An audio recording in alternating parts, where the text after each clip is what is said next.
সারা বছর এখন সব রকম সবজি পাওয়া গেলেও সিজনারি সবজি বেশ খেতে খুব ভালোই লাগে। আর এই বর্ষার সময় কুদলির সবজি খেতে খুব ভালো লাগে।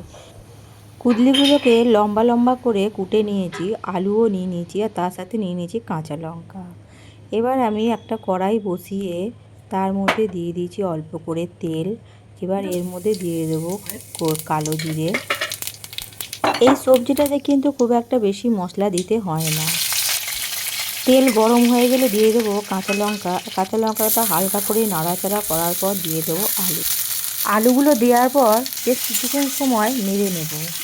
তারপর এর মধ্যে দিয়ে দেবো স্বাদ মতো নুন। নুন দেওয়ার পরও আবার কিছুক্ষণ সময় ভালোভাবে নেড়ে নিয়ে একটা চাপা দিয়ে আলু ভালো করে সেদ্ধ করে নেব। এই সবজিটা হালকা রান্না করলে সেদ্ধ হয়ে যায়, তাই আলুটাকে আগে ভালো করে সেদ্ধ করে নেওয়া যায়। এবার চাপা সরিয়ে নাড়াচাড়া করে তার মধ্যে দিয়ে দেবো কুটে রাখা সবজিগুলো।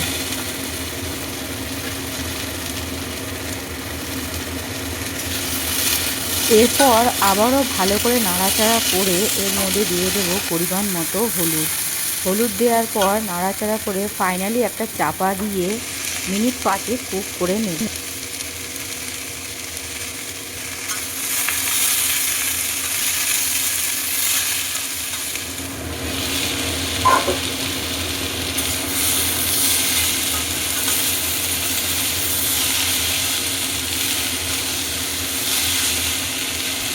আর সবশেষে এর মধ্যে দিয়ে দেবো 1 চামচ গোটা পোস্ত।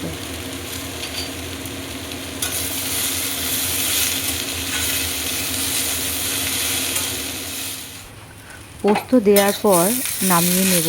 ফাইনালি কুদলির সবজি রেডি। গরম গরম ভাতের সঙ্গে পরিবেশন করব।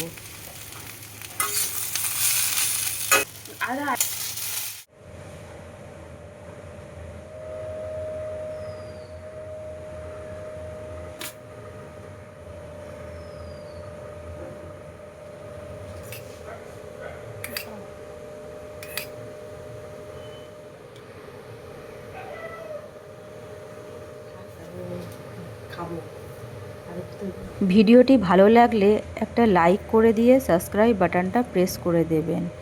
সবাই ভালো থাকবেন, সুস্থ থাকবেন। আজকের জন্য এইটুকুই। আবার দেখা হবে অন্য একটা নতুন ভিডিওর সাথে।